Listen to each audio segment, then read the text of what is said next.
John 1, 1-18. The Word became flesh. In the beginning was the Word, and the Word was with God, and the Word was God. He was with God in the beginning. Through him all things were made. Without him nothing was made that has been made. In him was life, and that life was the light of all mankind. The light shines in the darkness, and the darkness has not overcome it.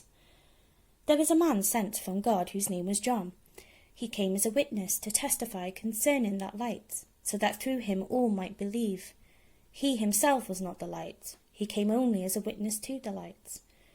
The true light that gives light to everyone was coming into the world.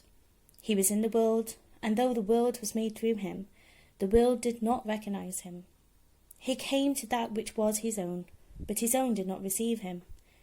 Yet to all who did receive him, to those who believed in his name, he gave the right to become children of God. Children born not of natural descent, nor of human decision or a husband's will, but born of God. The Word became flesh and made his dwelling among us. We have seen his glory, the glory of the one and only Son, who came from the Father, full of grace and truth. John testified concerning him. He cried out, saying, "This is the one I spoke about when I said, 'He who comes after me has surpassed me because he was before me.' Out of his fullness we have all received grace in place of grace already given. For the law was given through Moses, grace and truth came through Jesus Christ. No one has ever seen God, but the one and only Son, who is himself God and is in closest relationship with the Father, has made him known." How does the darkness affect you? With winter upon us, we've entered the season of darkness. A season when most of us wake up in darkness and come home from work in darkness. And we have it pretty good here in the UK. Darkness can be seen as a hopeless place. It's associated with blindness, despair, fear, sin, being lost, wandering aimlessly, and even death itself. Why is it that almost all children, and even many adults, are afraid of the dark at some point in their lives? We're troubled by what we can't see in the darkness. Walking in darkness brings injury and can even result in death. Evil activities are almost always done in the darkness. And once they're complete, the perpetrators seek the continued cover of darkness. The world apart from God is described as living in darkness and participating in the deeds of darkness.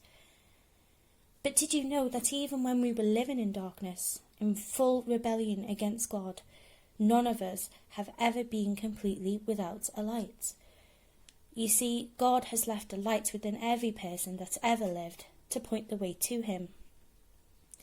Today we're going to look at God's progressive unveiling of the true light, a light that was and still is suppressed and ignored by a huge proportion of the human race, and yet can never be extinguished or overcome, a light that offers us hope and joy in the darkest of seasons.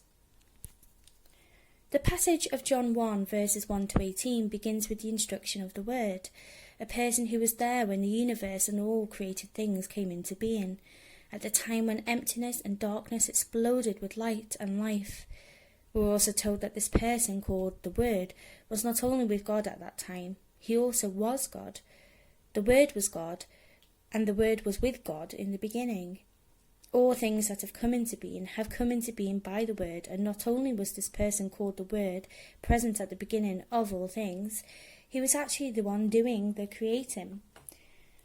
And interestingly, if we think back to Genesis 1, the account of creation, we remember that all things were created through the spoken word. The word spoke and things appeared out of thin air. He didn't take existing materials and mold them into something new. He created all that we see and don't see out of nothing. The power of the word is like nothing else. The bold statement is also made that nothing has ever come into being apart from this word. This means that no one and no thing is self-originated. Everything and everyone owes their existence to the eternally existent Word. We can look at the world for an example. Everything we see was created by something else. A painting was created by an artist. The paints and paper used were created by another. The dyes for the paints and the pulp for the paper came from something else, and so forth. We ourselves being created by a creator. are naturally creative, hence our buildings, our technology, etc. It's the age-old saying, what came first, the chicken or the egg? I'll leave you to ponder that one for yourselves. But to put it simply, when you delve deeper and deeper into something made or alive, everything always points back to God, the Word, a creator. Verses 4 and 5 say, in him was life, and that life was the light of all mankind. The light shines in the darkness, and the darkness has not overcome it. There's a very interesting concept here that you may have missed on a first reading. We see first that in the Word was life. This makes sense. The Word is the creator. Everything that came into being, receiving life, came into being through the power of his Word. He has life and gives it to the creatures he's created. Of course, he created many things that don't have life, like rocks and dirt and water, but he gave life to some of his creations, like people and animals and plants. And the Word created human beings specially unique, fashioned after the very image of God, giving us each a soul and allowing us to share in some of the invisible characteristics of God. We can think and love and be creative and have mercy and carry out justice, not perfectly like God can because of our sinful nature, but nonetheless in ways somewhat like God. But the next thing we see in verse 4 is that the life in the Word, the life that flows out of him and is shared with us as he breathes into us the breath of life, that life he gives to us is our light. The life within human beings is their light in the darkness. In other words, the life within each human being, the fact that we can think and breathe and talk and run and jump and build things and make judgments about right and wrong, the design that permeates our bodies, this life that originates in the Word and has been shared with us, this is the light that points all humankind to the existence of God, the Word, our Creator. But as we move on in John chapter 1, we see that God had a plan to brighten the light, pointing to the Word and shine it even more clearly for all the world to see. You see, God had determined before the foundation of the world that at the right time he would send the light himself, the very Word of life that created it all, to live among us and show us the way out of darkness forever. There is a glorious sunrise coming that would provide bright lights for the whole world living in darkness. But before the true light arrived, there was some preparation to be done, a pre-sunrise, you might say, and God had handpicked just the right man to carry this out. This brings us to verses 6 through 10. There was a man sent from God whose name was John. He came as a witness to testify concerning that light, so that through him all might believe. He himself was not the light. He came only as a witness to the light. The true light that gives light to everyone was coming into the world. He was in the world, and though the world was made through him, the world did not recognize him. That last verse tells us again why the true light needed to come. The sad fact that was that even though every living being was given life by the true light, and even though the very life within them pointed to his powerful work, still they did not know him or acknowledge him. Even though the true light was still holding them together and their every breath was dependent on his continued work, yet they lived as if he didn't exist and ignored the light shining within them.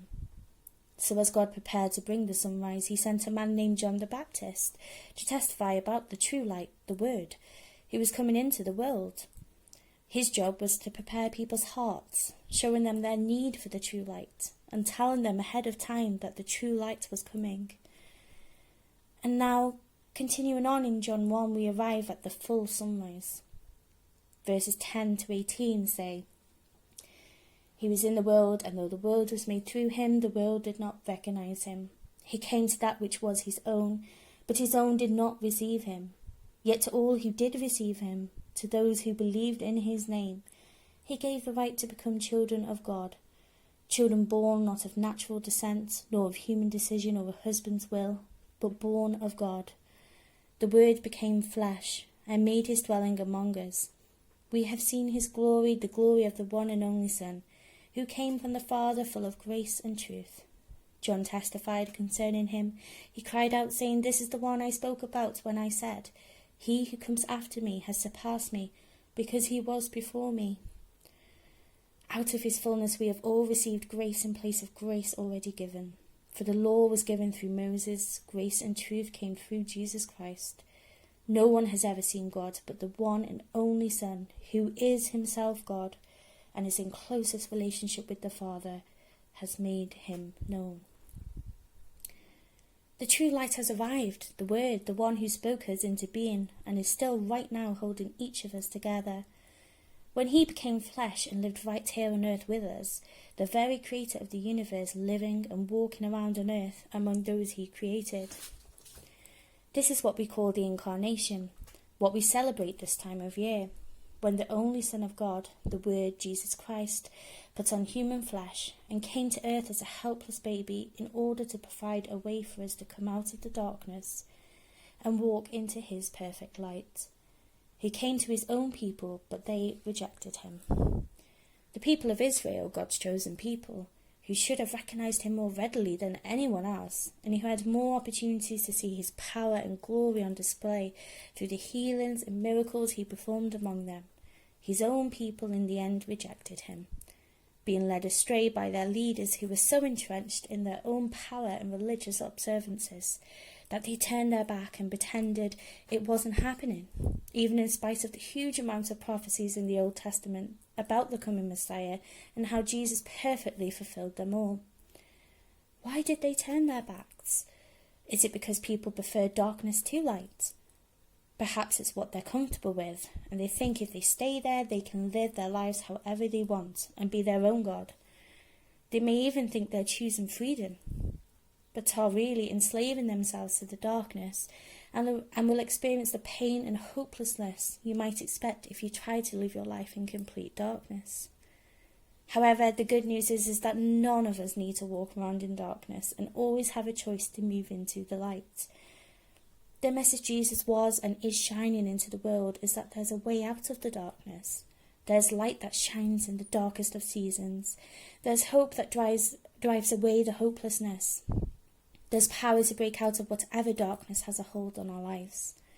The one who gave us physical life can also give us something even more profound, spiritual life. God's word tells us